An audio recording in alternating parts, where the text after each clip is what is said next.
सच्चा मुसलमान किसी के बाप से नहीं डरता, डरता है जब तक सांस लेंगे सिर्फ डरेंगे तो अल्लाह से डरेंगे। हमेशा इतनी तो बात है ना, जरा मुंह खोल के जवाब दे देना। हाँ, हमेशा सेकुलरिज्म का ही बोझ उठाया ना आप लोगों ने, उठाया ना।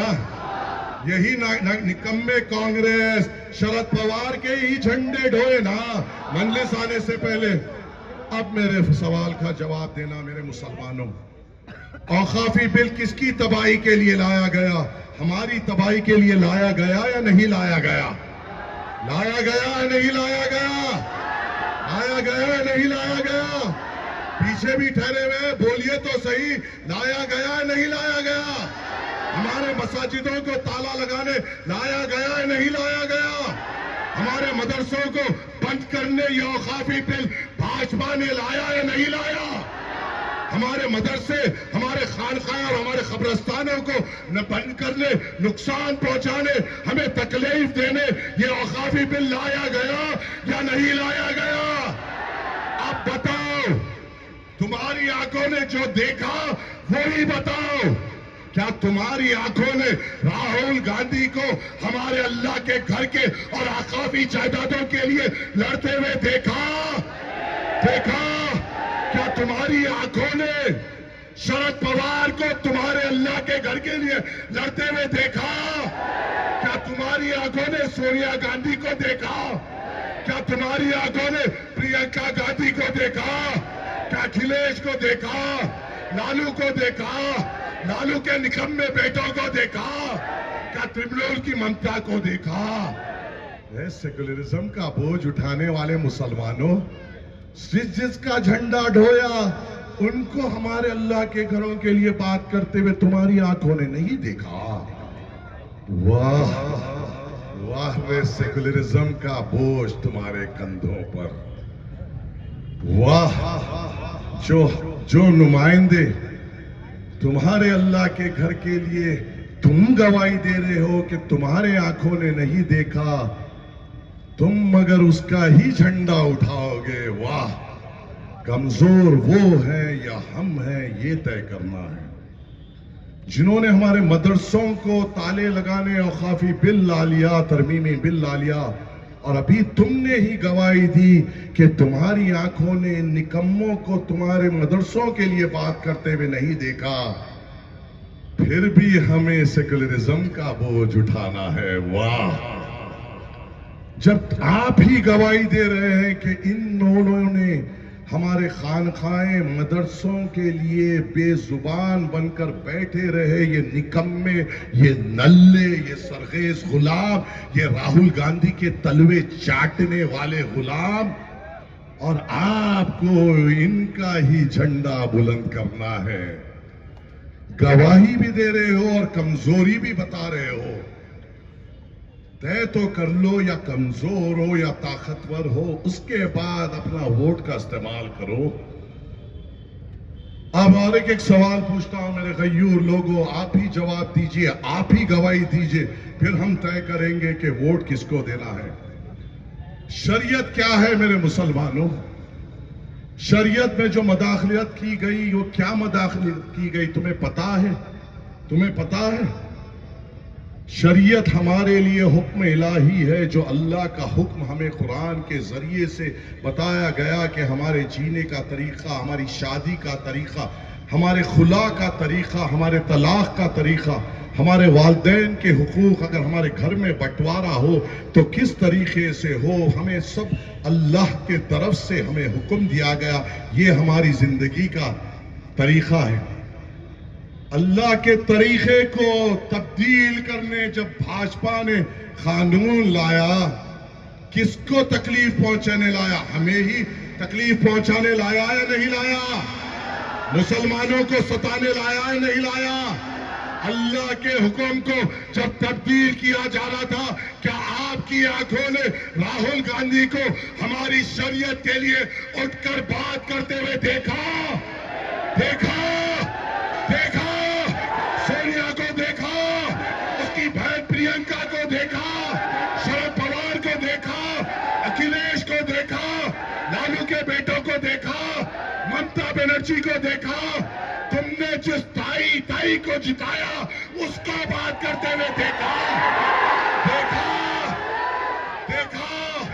तुम्हारी आंखों ने उस हमारी शरीयत के लिए उठकर नरेंद्र मोदी की आंखों में आके डालकर हमारे कौम का हक निभाते हुए क्या बैरिस्टर सऊदी अवैसी साहब को देखा या नहीं देखा? तो वोट किसको मिलेगा?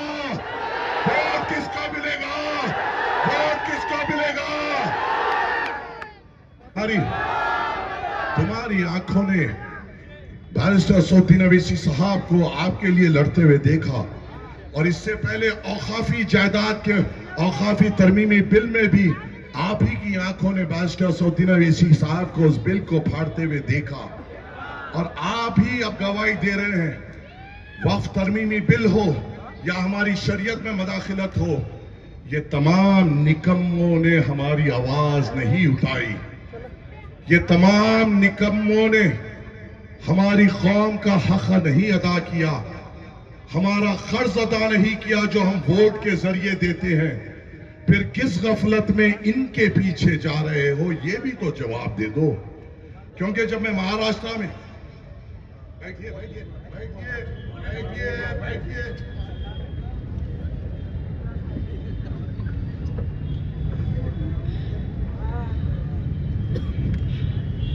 तो मैं ये कह रहा था, आप मुझे बताइए कि हमने क्या गवाही दी, क्या किया, इन्होंने हमारे लिए क्या किया, इन्होंने हमने हमारे लिए क्या आवाज उठाई। ये जो ताई जो तुमने जिताई, या तो तुम्हें शुक्रिया अदा तक भी करने नहीं आई। तुम्हारी हमारी ये सियासी हैसियत और हमारी अहमियत इनके नजरों में है। अब मेरे मुसलमानों, दो गवाही तो हो गए, तीसरी भी बात करते हैं। एनआरसी, एनपीआर, सीए किसको तकलीफ पहुंचाने लाया गया? किसको तकलीफ पहुंचाने लाया गया? किसके दस्तावेज पूछने लाया गया? क्या एनआरसी, एनपीआर, सीए से मेरे कोई हिंदू भाई को तकलीफ होगी? क्या सिख भाई को तकलीफ होगी? क्या ईसाई को तकलीफ होगी? क्या मुसलमान को तकलीफ होगी? हमारी शरीयत के ऊपर सवाल उठेंगे। हमें तकलीफ पहुंचाने का मंसूबा बना या नहीं बना? जब हमें हमारी शरीयत के ऊपर लाया गया, अब मुझे जवाब दो। ऐ प्रधानमंत्रियों को बनाने वाले मुसलमानों, ऐ सरकारों का बोझ अपने कंधों पे लेने वाले मुसलमानों, आजादी से लेकर अब तक अपनी पार्टी, अपना झंडा ना मजबूत करने का क्या नुकसान होता है, ये भी देख लो। क्या हमारे एनआरसी, एनपीआर, सीए के खिलाफ क्या राहुल गांधी ने उठकर बात की? तुम्हारे ताई जिसको तुमने जिताया, क्या उसके मालिक ने बात की? तुम्हारी ताई जिसको आपने जिताया, उसके मालिक की अम्मा सोनिया गांधी ने बात की? जो ताई को तुमने जिताया, उसके मालिक की बहन प्रियंका गांधी ने बात की? क्या और कोई सेकुलरिज्म की जमात ने बात की? फिर किसको वोट डाल रहे हो? अब बताओ, एनआरपी, एनसीआर, सीए के खिलाफ उस नरेंद्र मोदी के सामने, उनके तमाम एमपीज के सामने तुम्हारा हक किसने अदा किया? किसने उस बिल को फाड़ा? और नरेंद्र मोदी के सामने डटकर, चाहे फिरौन हो, यजीद हो, नमरूद हो, सच्चा मुसलमान किसी के बाप से नहीं डरता है। जब तक दुनिया में रहेगा, सांस लेगा, ना आरएसएस से डरेगा, ना विश्व हिंदू परिषद से डरेगा, ना भाजपा से, ना मोदी से। जब तक सांस लेंगे, सिर्फ डरेंगे तो अल्लाह से डरेंगे। तो ये कौन आ गए हमारे बीच जो हमें भाजपा से डरा रहे हैं? और ये ठहरा तो यहां तक ही लगता, यहां तक ही लगता 1.5 फुटिया।